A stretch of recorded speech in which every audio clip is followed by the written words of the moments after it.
On today's episode of Locked On 76ers, Philadelphia moves on to the second round, and now we wait for the next opponent. But so much came out of the first series. What stood out in the four games against the Brooklyn Nets? We'll break it all down right here next, Locked On 76ers. You are Locked On 76ers, your daily Philadelphia 76ers podcast. Part of the Locked On Podcast Network. Your team every day.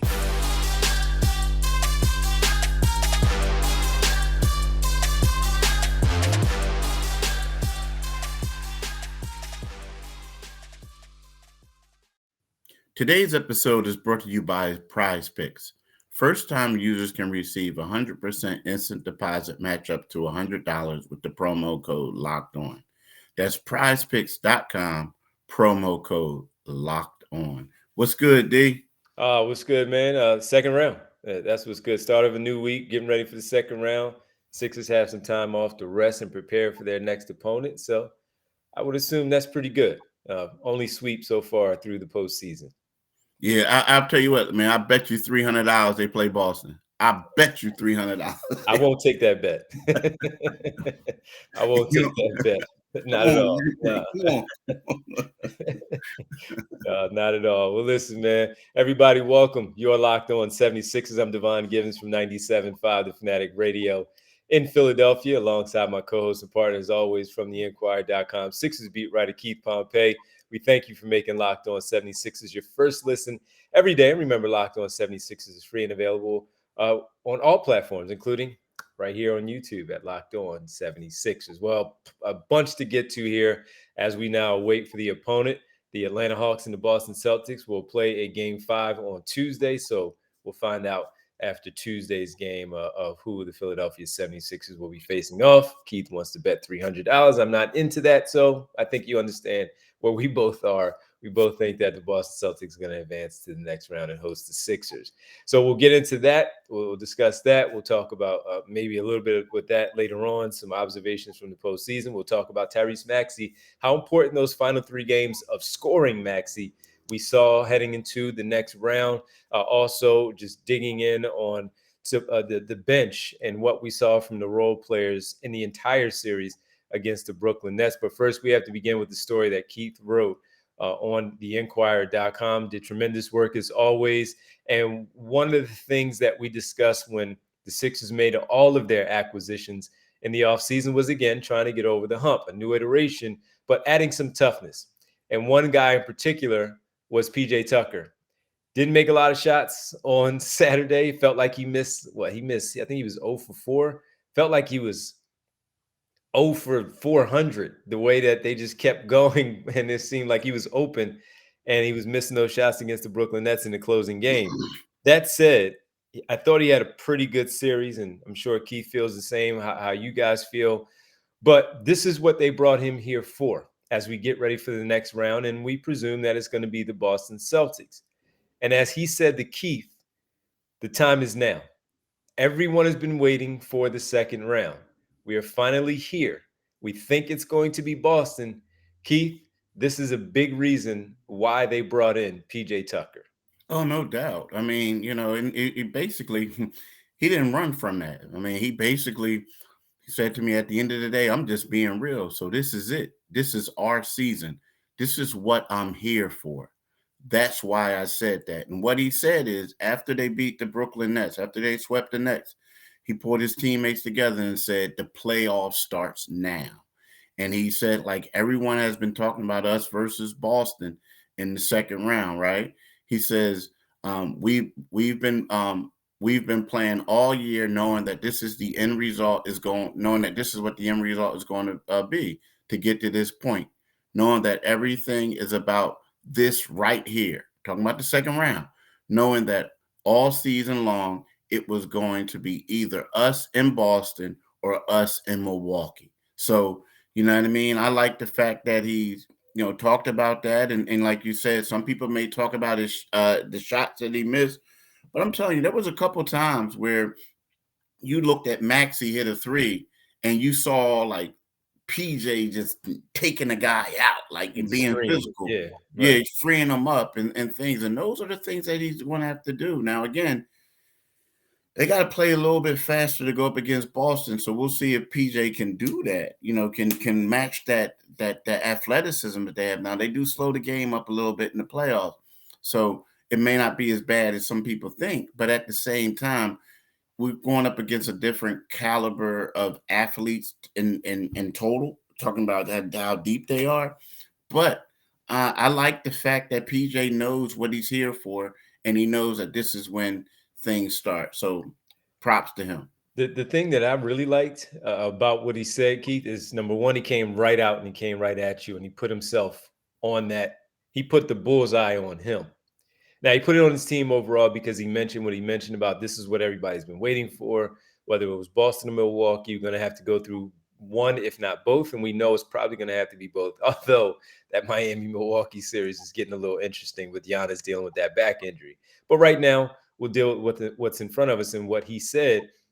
And again, putting that bullseye on his back.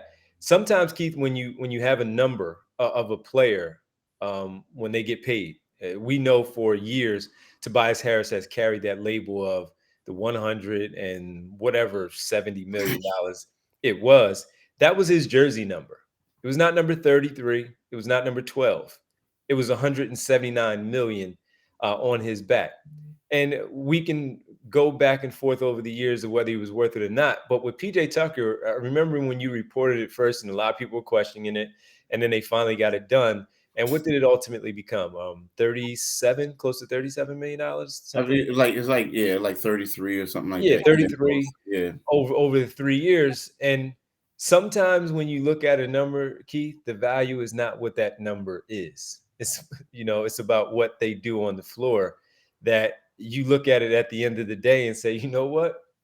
I didn't like it in the beginning. I didn't like it when they signed him, but I understand that he's not hitting shots. However, man, that guy, he laid it all out in that series, and he had a big part in winning this particular series. And of course, that's the Brooklyn Nets, and some people are going to look at it like he said, basically just looking past the Brooklyn Nets, saying, all right, it starts now. But sometimes that worth is not the financial right there. It's more about what you feel a guy can do. And that guy, for what he has done so far, I love the fact that he stood on it, owned it, and put the bullseye on himself, but also letting his teammates know right away, this is what we came here for. Yeah, exactly. I mean, because and the thing is, like, you can't get tricked. I mean, no offense to the Brooklyn Nets, and the Brooklyn Nets played a phenomenal season. They played hard. But if we're going to be real right now, the Sixers were the most fortunate team, and when looking back at it. And the reason why I'm saying this is because this Brooklyn Nets team is completely different than the one that started the season, right? They made these trades. They got these draft picks. It's kind of sort of like they kind of like said, you know what? We just getting rid of the mess, and we're going to bring in these dudes, and we're going to build with them. And they just so happened to make the playoffs. But when you look at it, this was arguably probably the worst playoff team just because they don't have a point guard.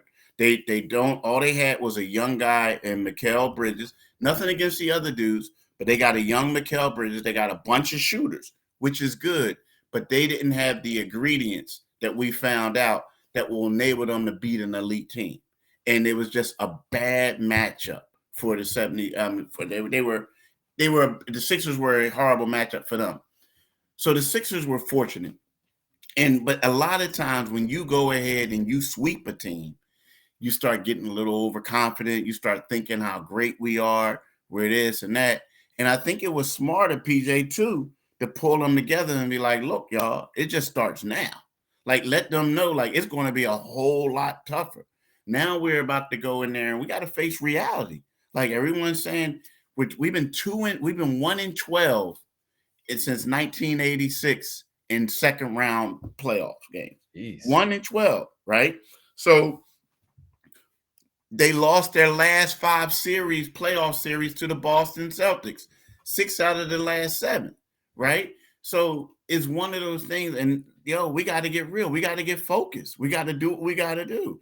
It's going to be a dogfight, man. And if it's a dogfight, that might be good for the Sixers. If it's not a dogfight, we all going to assume that Boston is about to sweep. So, I think what PJ said was extremely important and extremely timely, because you can't get it twisted. You can't look at this Brooklyn Nets team that has so much cap space available, so much all this stuff, that they're only going to get better and get elevated. I just felt like this, to be honest with you, this playoff series to me for Brooklyn was the equivalent of the Phoenix Suns going into the bubble when they had all that practice time and they was playing teams and they got experience, because there was no way in heck, looking back at this, that this team could beat the Sixers. They just were spotted a lot of victories before they made all these trades.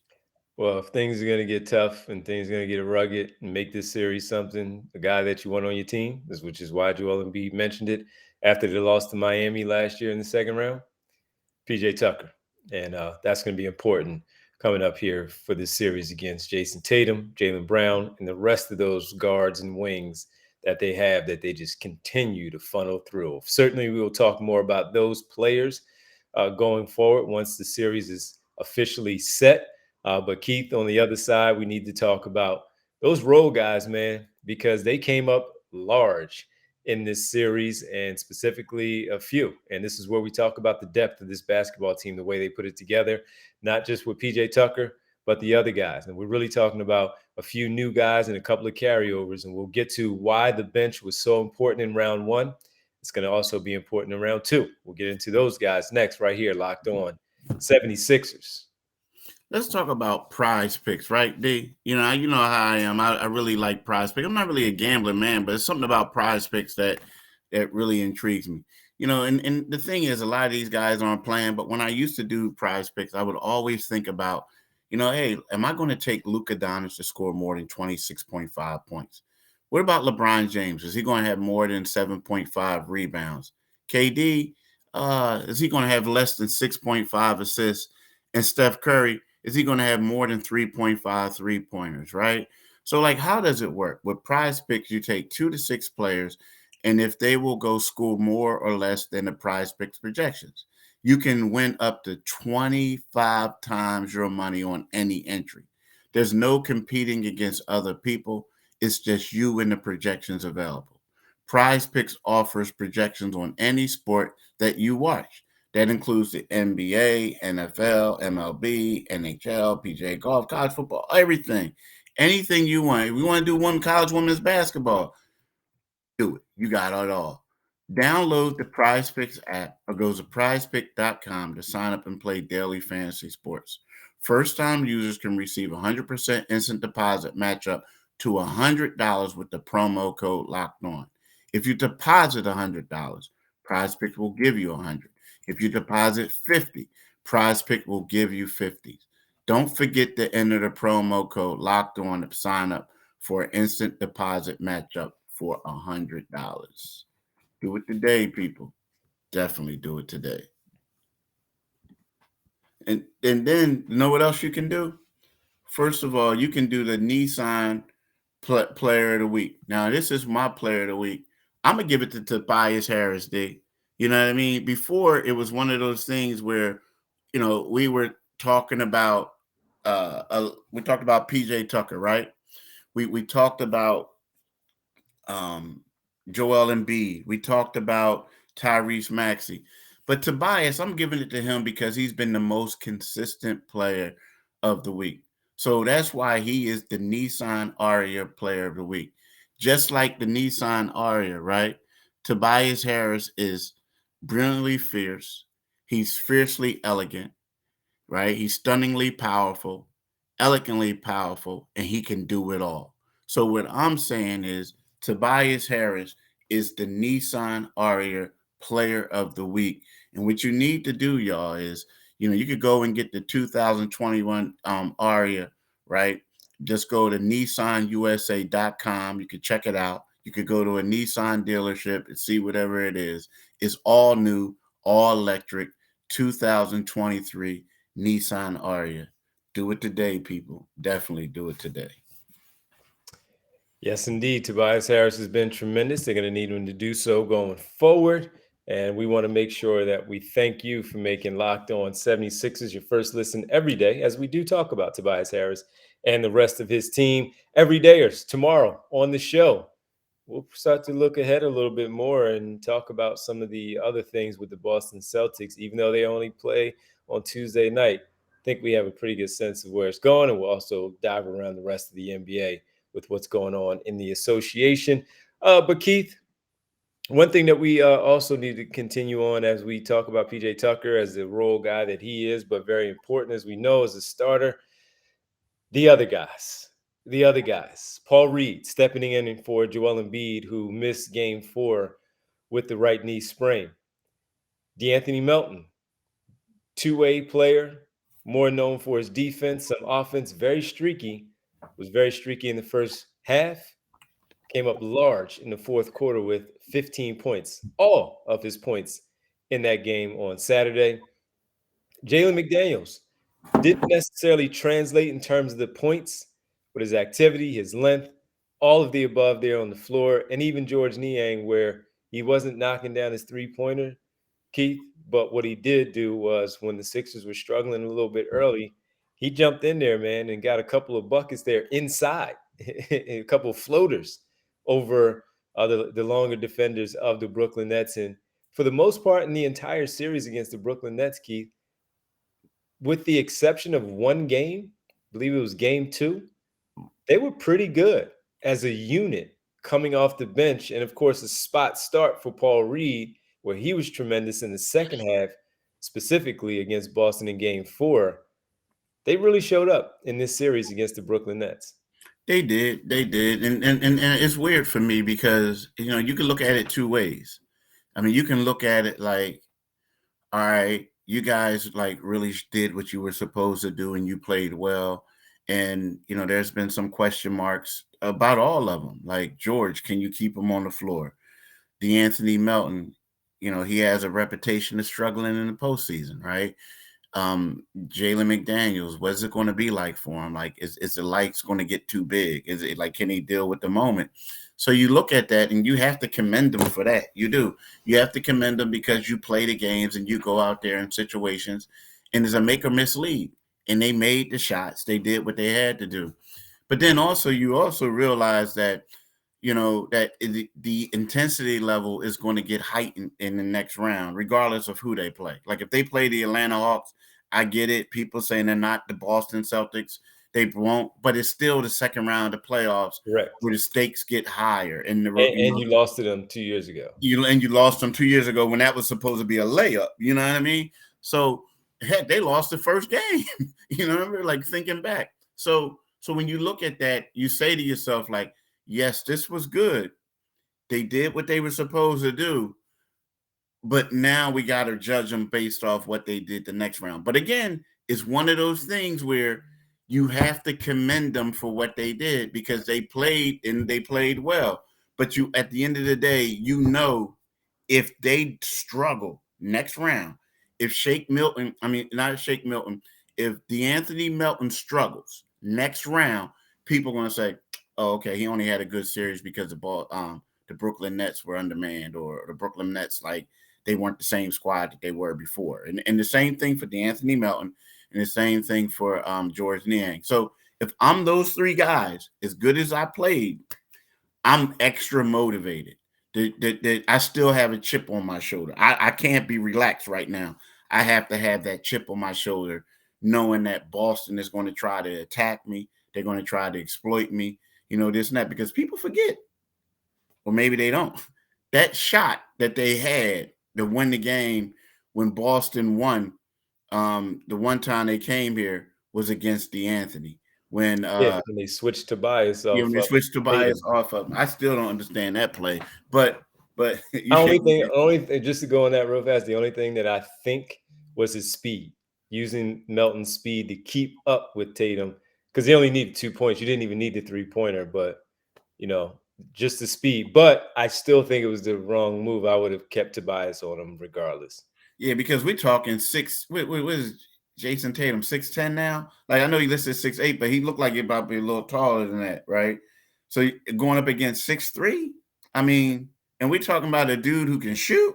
You know what I mean? It's not like he was trying to back him down and then dude could go underneath him and get the strip. He just shot over him. That was the easiest shot he had all night. I remember it well. Saturday night, 8:30 game. I remember it well. Of the players through the 4 games, Keith, which one stood out the most to you? Which one did you feel like what they did was most important for maybe confidence or just team morale overall of what they could bring for the remainder of the playoffs, however long they're in? You talking about the 4 reserve players? Mm-hmm. Now, are we including Paul Reed? Yeah. Yeah, Paul Reed. Same. I agree. Yeah. He was. We don't know how many minutes he's going to get, but when he's out there, those minutes, they are effective now. No doubt. And here's the thing. The thing I like about it is, you talk about Milwaukee. When you go up against Milwaukee, you're like, I don't know if I could play Paul Reed. I mean, nothing against Paul, but I'm just saying, like, 7-foot center, this and that. Now, maybe when they go in the backup unit, you can match up. But when you look at Boston and you see how Paul's athleticism is, and you got the Al Horford, you got Robert Williams III. Robert Williams III and Paul Reed are similar players, like, 6'10" guys, 6'9", 6'10", more like power forwards than centers. You know what I mean? They like to run. They like to do stuff like that. So if you put a Dwayne Dedmon in there, let's say if they did, or Montrez, they would probably struggle against this guy keeping up with his athleticism. So Paul Reed is kind of sort of the type of backup big that you would like in this type of series, because it's a similar, even down to Al Horford. Al Horford is 6'8", 6'10", whatever. He could get out and pop. He could do a lot of different things. I think Paul is athletic enough and strong enough to grab those offensive boards and do what he needs to do. He's gonna be up for a contract soon, isn't he? This is year 3. Oh, this is it. This is his final year. Yeah. Paul Reed's gonna get paid. They're gonna have to figure something out there.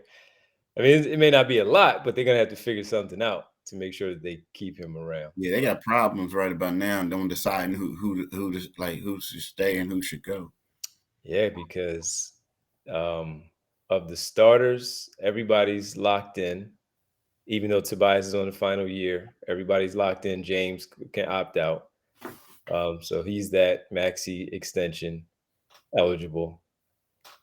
DeAnthony, 1 more year on his deal?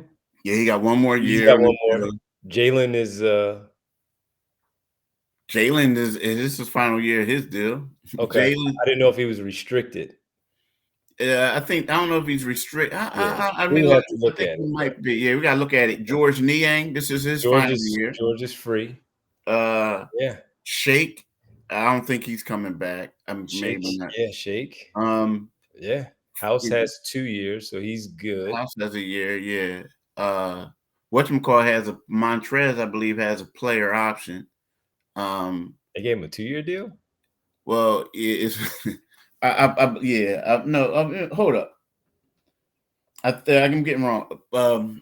I gotta double check with that one, but House has a 2. House had a 2-year deal. He has the player option. He has a player option. Yeah, but a lot of times these dudes, when they get these player options, they typically, unless you got something else, you're going to take it. Yeah, you're going to accept it. So yeah, some key guys are going to have to worry about. Paul Reed is one of them in the offseason. One of the other guys is going to be up for a contract eligible extension. His classmate Tyrese Maxey, big game again on Saturday and helping to close out the series for the Sixers. He didn't score a number of points like he did in the games 2 and 3, but again, he scored when he needed to for this basketball team. Tyrese Maxey, why this run from games 2 through 4 was important as we get ready for the Boston Celtics. We'll explain why when we get back right here on Locked On 76ers. I do have to tell you, though, as we get deeper here into the postseason, Ultimate Pro Basketball GM is pretty fun. And sitting back, watching these games, watching these playoff matchups, and seeing these players just do what they do, like Anthony Edwards. Wouldn't you want him on your team if you were a GM? Sure. How about Tyrese Maxey? Absolutely. You might want him on your team as well. You need a big guy? Well, maybe Paul Reed. 15 rebounds. You saw that. 8 offensive. Very valuable. And those things can help you out when you are playing in a specific type of game. Like, how about a cool game? Ultimate Pro Basketball GM. Coolest game I played in a while. It's always thought, to be one of the really fun games. As we start to learn more about it, I've always thought I could be a great NBA GM. And as it turns out, it's not all that easy, but I am pretty darn good. If you had the same thought and have fantasized about managing your own basketball franchise, go and download the Ultimate Pro Basketball GM right now. It's really easy. The game allows you to manage every strategic aspect of a franchise that you complain about with your current team. You can do it yourself, playing through seasons and leading your franchise, and fans to glory as you build a historic dynasty in the simulation. You're responsible for this, dealing with challenging personalities of your players and coaches, hiring the right coaches and assistants. Some guys are free now out there. Maybe you can go get Nick Nurse, trading and training players, making draft picks, navigating your franchise through free agency and the draft, all the ups and downs of multiple seasons.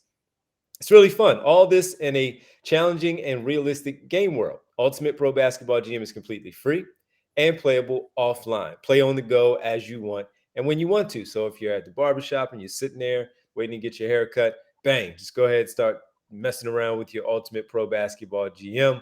Whether you're on a plane and you want to do something, you're going somewhere, you're going for business, boom. Once again, Ultimate Pro Basketball GM. I've done it sitting in the barbershop. Sometimes I'm a little bored there, maybe before a show that I'm getting prepared for. I have some downtime at the station. Right there, Ultimate Pro Basketball GM. If you want to get involved, Locked On 76ers listeners get a 100% free boost to their franchise when using the promo code Locked On in the game store. So make sure you check it out. Download the game. Just visit probasketballgm.com, scan the code, or look it up on the app stores. That's probasketballgm.com, Ultimate Basketball GM. Start your dynasty today. Welcome back. Locked On 76ers. That's Keith Pompey. I'm Devon Givens. Keith, Tyrese Maxey, game 1, 13 points. Didn't really have an impact on that game, even though they won by 20 points, 121-1 against Brooklyn. However, 33, 25, 17 in the final game. You felt his impact in those 3 games there. And I felt personally, and I want to get your thoughts and maybe some of the listeners and viewers, that this was important because knowing that they're likely going to face the Boston Celtics, he struggled against them all season long. 10 points on average. His shooting percentage was low. His three-point percentage was low. Not a good series against the Boston Celtics. So coming off of these 3 games in a row where he's played much better, felt it was important for him to get into that rhythm, get into a good scoring flow of where he was in the offense, because they're going to need that as they now carry over to round number 2. Nah, I don't think it matters. I mean, and I'll tell you why. But look, before we do that, I just want to make sure we get something clarified right here. With Montrezl Harrell does have a player option. He has to do with his deadline is June the 21st, right? He has a player option. Daniel House has a player option. James Harden, of course, has a player option. Paul Reed has a qualifying offer. So that means he'll become a restricted if they don't give him, something. So there you go. And DeAnthony Melton's contract becomes guaranteed on July the 3rd, right? So there we go. That's the guys for this year. Now, here's the thing with Max. I get it. But, when we talk about Tyrese Maxey and you talk about the Boston Celtics, it's like this has been the one team that he struggled the most against of his career. Right? He's played against the Boston Celtics 10 times, right? 10 times. So when you look at it, he is averaging 8.4 points on 34% shooting, both career lows against an opponent, right? Now, again, it's been 10 games. So to me, I get it. We've seen Tyrese Maxey dominate other teams a lot, right? You see him go out there, get 30, he does stuff. and then they go play Boston and he struggles, right? So it's like the equivalent to me of like when I went to Pitt, we used to call it the B court. Like you would play these teams, they play guys in the old pickup game, and it was always this one court where the real good players didn't play. Like, but then if you went up to the other court and played, that's where the real ballers were at. So nothing against Brooklyn, but the quality of defender and the way that they're going to defend them is completely different. Like we think about Brooklyn this game, it was one of those things where what they did. Now Brooklyn does have Mikal Bridges. They also have Dorian Finney-Smith, but Mikal Bridges was on Harden, right? Dorian Finney-Smith, they had him at the first game. They had him on Harden and had Mikal on Maxey a little bit, right? But then what happened is when they realized they were getting killed on the boards, they basically just let Maxey roam free. He's not going to have that luxury against Boston. So the way that they just said to him, like, hey, look, you're cool. We'll live with you giving us 30 something. And if you beat us, you beat us. Well, what Boston's going to do is, nah, bro, we're going to try to hold you under 10. We're going to try to hold you under 10. So I don't think that you can look at these and say, like, you can gain confidence by this because they're going to he's not going to be unguarded this series. He's not. No, he's not. But where I disagree is just having the feel of a confidence for a player himself, knowing that you're going to go against different opponents that are maybe some more defenders. As you say, we can only really name 2 on the Brooklyn Nets. But as a player, to just simply have a feel and the confidence level that he can score, it's going to probably take a couple of buckets to do so against Brooklyn. But it's different feeling, hey, I just played Brooklyn, and to your point, they didn't have anybody and I struggled. My confidence might be all screwed up going into this Boston thing. But he scored. Yeah. And he may not score 33, he may not score 25, but the feeling of, hey, I am personally in a good groove. I don't care who's in front of me. No one can stop me. That's where I was looking at, just having that going in there. That's better than having nothing going into a series where you're feeling good about yourself personally going against a defense that's going to load up on you at certain times. And of course, you struggled against them. You know it as a player that there are certain teams that you have your issues against. And he knows that he has had his problems with the Boston Celtics. So that's why I said it. May not average 20, may not average 15, but in terms of his impact on how he does it, what he does it, at least to start for game 1, it was better than not having 3 good games and feeling good about yourself and not having yourself down. When we talk about the mental game of the Sixers having to beat the Boston Celtics, just beat them so you know you can beat them during the regular season and maybe that carries over into the postseason. The mental thing of Tyrese Maxey was, let me at least go into this series knowing that I struggle all season, that I'm carrying something over, and let's see if it works going into the Boston Celtics. You adjust when you get there. You adapt to whatever it is in front of you, but going in, feeling good, I'll take that versus the opposite. Yeah, but bro, you got to be real though. I mean, it's true, but like, I mean, they were letting him. It was kind of sort of. I mean, no offense to Brooklyn, but it was kind of sort of like, it was kind of one of them things where you say like, hey, look, dude, we just don't respect you. We just not going to guard you, and if you get it, you get it. It's just going to be different. Like it's going to be extremely different. Like here we go, right here. Here we go. Because I thought more of it was the coverage that they had on Embiid. Yeah, well, here's the thing. I'm just give you a back-to-back, right? Mm-hmm. So on April the 2nd, they played on April the 2nd. Now the Sixers lost this game, but on April the 2nd, this is crazy. April the 2nd, they go to Milwaukee. Mm-hmm. Tyrese Maxey had 29 points on 9 for 15 shooting. He made 6 of 7 threes.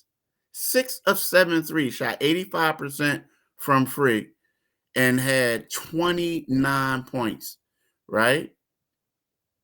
the next, so you thinking like, all right, Maxey is my man is balling, right? Maxey is balling. Now, don't get me wrong.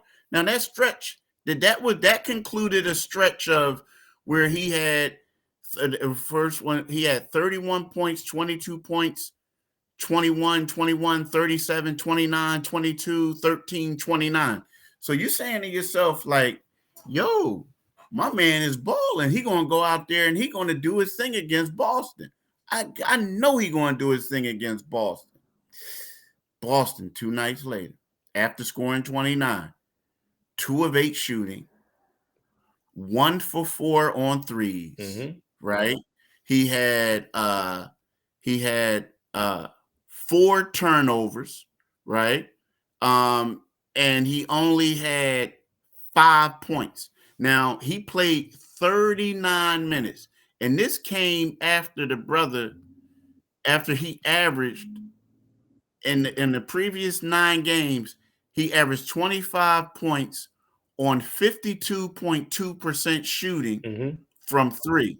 So I'm saying to you, like, it's something about this team, dude. So, like, yeah, you can say he looked good against Brooklyn, but then you would also say to yourself, but Dad, he looked phenomenal against Milwaukee. He looked phenomenal during this stretch. And then he goes to Boston and they do to him what they normally do. You know what I'm saying? That's why I'm saying the alternative for me of him not scoring into Boston versus scoring going into Boston, I'll take that. And that's important for me to pay attention to, because it's a whole nother animal. And I totally understand what you're saying. With the Milwaukee and all that. I mean, that stretch, he did the same thing. That stretch. Right. Again, against better teams. So at some point, he may get over it. He may not. Because that's why I just said, that's why I'm talking about the mental part of it, that he has to get through that. And I feel much better about myself if I know I at least played well in this previous series going into this one, knowing that I struggle. I understand your point 100%. My counter is I'll take this versus the alternative of not scoring at all against Brooklyn, where my whole mental is all messed up, going into a spot where I already know my mental is already in the works. My wheels are spinning because I can't figure this Boston situation out. So yeah, that's where but this is why it's very fun to talk about these things and interesting, because we could differ on these. And the ultimate thing is, can this guy play against Boston? Yeah. And that's what we're gonna find out. That's what we're gonna find out here, coming up here shortly, man. Coming up here shortly. It's gonna be a blast. It's gonna be a blast. Well, listen, man, this is always fun with you. Always fun to hang out with the folks. We appreciate it. And we thank you for making Locked On 76ers your first listen every day. Every day is tomorrow on the show. We'll start diving a little bit more into the roster and what we are anticipating for this team in the upcoming series, and some things, and maybe we'll have a little bit to talk about with Joel Embiid. Keith, you mind letting the good folks know where they can find us? Yeah, you can find us wherever you find your podcast at, wherever you get your podcast at, and we're free and available. Also, you can go to our YouTube channel, Locked On 76ers YouTube. But when you do that, make sure you click on the Liberty Bell, right? You click on the Liberty Bell, you become a new subscriber, and you get updates whenever we post our podcast. But tonight, listen to my man D from 6 to 10, right? Tonight, from 6 to 10 on the Devon Givens Show on 97.5 FM radio, right? Also, if you haven't already done that, you need to follow my man D on Twitter at DivonG975. Again, DivonG975. Listen to his radio show on 97.5 FM from 6 to 10 tonight. And then also you can follow me on Twitter at Pompey on Sixers, and you can read my stuff in the Philadelphia Inquirer. Inquirer.com. No doubt. Thanks, everybody. Appreciate you hanging out with us on Monday. We got a long week, and we'll see if we have a long playoffs, but we're definitely going to have a long week and get started by Saturday or Monday for the next round. Keith, as always, thanks, man. All right. Thanks, D. You got it. All right. Peace.